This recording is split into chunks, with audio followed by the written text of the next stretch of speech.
नमस्कार माझ्या लाडक्या बहिणींनो, स्वागत आहे तुमचं लॉजिकल जी के मराठी या यूट्यूब चॅनलवर। आज अतिशय महत्त्वाची अपडेट आहे। मार्च आणि एप्रिल हप्ता ही अपडेट आहे, सविस्तर जाणून घेणार आहोत। तत्पूर्वी मैत्रिणींनो, चॅनलवर नवीन असाल आणि चॅनलला सबस्क्राईब नसेल केलं तर प्लीज चॅनलला सबस्क्राईब करत चला। आजची ही बातमी सविस्तर बघा, कारण बातमी खूप महत्त्वपूर्ण आहे आणि सगळ्या बहिणींपर्यंत जास्तीत जास्त शेअर करत चला। 20 मेला जी.आर. आला, म्हणजे कालच जी.आर. आलेला आहे आणि या जी.आरची सविस्तर माहिती आपण आपल्या व्हिडिओमध्ये दिलेली आहे। तर मग काही बहिणींच्या अशा कमेंट येत होते की खरंच आम्हाला लाभ मिळणार आहे का, वितरण हे पुन्हा होणार आहे का। तर काही लाडक्या बहिणींनी अशा कमेंट केलेल्या आहेत, तर सगळ्यांनाच पर्सनली उत्तर देणं शक्य नाही, तर आज व्हिडिओच्या माध्यमातून इथे आपण माहिती देणार आहोत।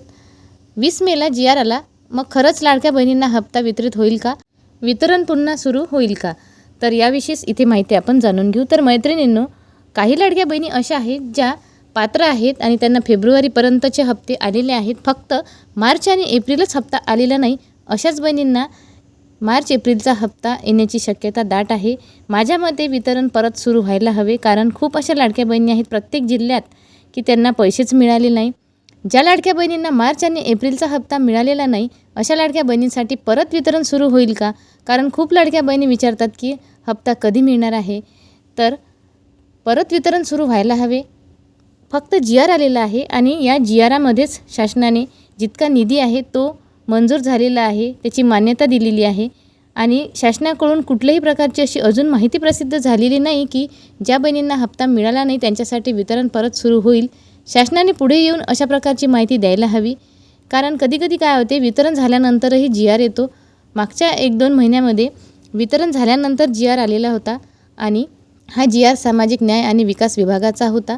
तर मग आतासुद्धा वितरण झालेले आहे, 12 ते 16 मेपर्यंत वितरण चालले आणि त्यानंतरच हा जी.आर. आलेला आहे। तर लाडक्या बहिणींना जर खरंच मार्च आणि एप्रिलचा हप्ता द्यायचा असेल तर शासनाने पुढे येऊन काही ना काही माहिती द्यायला हवी, कारण शासनाकडून कुठलीही पोस्ट अशी आलेली नाही की राहिलेल्या बहिणींना आता हप्ता देण्यात येईल। फक्त जी.आर. आलेला आहे। आपल्याला आणखी 1-2 दिवस पुढे वाट बघायची आहे। पुढचे 2 ते 3 दिवस म्हणजे शनिवारपर्यंत वितरणाला सुरुवात व्हायला हवी। हे दिवस 22 आणि 23 मे वितरणासाठी अतिशय महत्त्वाचे आहे। माझ्या मते तरी शासनाने लवकरात लवकर वितरणाला सुरुवात करायला हवी। जर शासनाने आता येत्या 1 ते 2 दिवसात वितरणाला सुरुवात केली तर लाडक्या बहिणींना पैसे मिळणार आहेत, लवकरात लवकर त्यांच्या खात्यात पैसे येतील।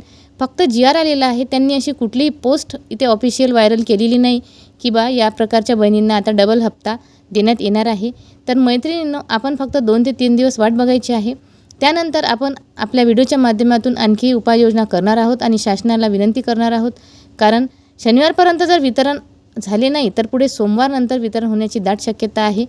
म्हणून शासनाने लवकरात लवकर ज्या कोणत्या गोरगरीब बहिणी राहिलेल्या आहेत त्यांचा जो काही हप्ता आहे तो वितरित करावा, कारण त्या 12 तारखेपासून हप्त्याची वाट बघत आहेत आणि वितरण हे थांबलेले आहे। तर शासनाने परत वितरण सुरू करावे ही माझी कडकडीची विनंती आहे लाडक्या बहिणींच्या वतीने, माझ्या चॅनलच्या वतीने, आणि लाडक्या बहिणींना त्यांचा हक्काचा जो काही लाभ आहे तो देण्यात यावा। आणि शासनाने फक्त जी.आर. प्रसिद्ध केलेला आहे। आता या जी.आरनुसार जर परत वितरण सुरू झाले तर सगळ्या लाडक्या बहिणींना दिलासा मिळेल आणि त्यांच्या 2 महिन्याचा जो काही लाभ आहे त्यांना मिळेल आणि त्यांच्या काही समस्या असतील त्या दूर होतील। तर लाडक्या बहिणींनो, अजिबात काळजी करू नका, नाराज होऊ नका, वितरण होणार आहे। कारण आपण आपल्या चॅनलच्या माध्यमातून सुद्धा हा मुद्दा लावून धरणार आहोत, वितरण परत व्हायलाच हवे, कारण गोरगरीब बहिणींवर अन्याय व्हायला नको। तो आपला अधिकार आहे आणि तो आपल्याला मिळायलाच हवा, कारण तुम्ही पात्र बहिणी आहात आणि त्यामुळे तुमचा हक्क तुम्हाला मिळायला हवा। तर आजच्या या व्हिडिओच्या माध्यमातून मी शासनाला हेच विनंती करत आहे की लवकरात लवकर वितरणाला सुरुवात करावी आणि बहिणींना जो काही त्यांचा लाभ आहे तो देण्यात यावा। तर मैत्रिणींनो, आशा करते ही बातमी तुम्हाला समजली असेल, कारण मी इथे स्पष्ट तुमचा मुद्दा जो काही आहे की वितरण परत होईल का हा क्लिअर केलेला आहे। व्हिडिओ शेवटपर्यंत नक्की बघा, त्यामुळे तुम्हाला ही माहिती व्यवस्थित समजेल। आणि काही प्रश्न तुमच्या मनामध्ये असेल तर खाली कमेंट करून नक्की कळवा, म्हणजे पुढच्या व्हिडिओमध्ये त्या विषयावर आपण सविस्तर बोलणार आहोत। जाता जाता चॅनलला सबस्क्राईब करा, व्हिडिओला देखील लाईक करत चला आणि व्हिडिओ जास्तीत जास्त बहिणींपर्यंत शेअर करा। पुन्हा भेटू अशीच एक महत्त्वपूर्ण अपडेट घेऊन। आजच्या या व्हिडिओमध्ये इथेच थांबू। धन्यवाद।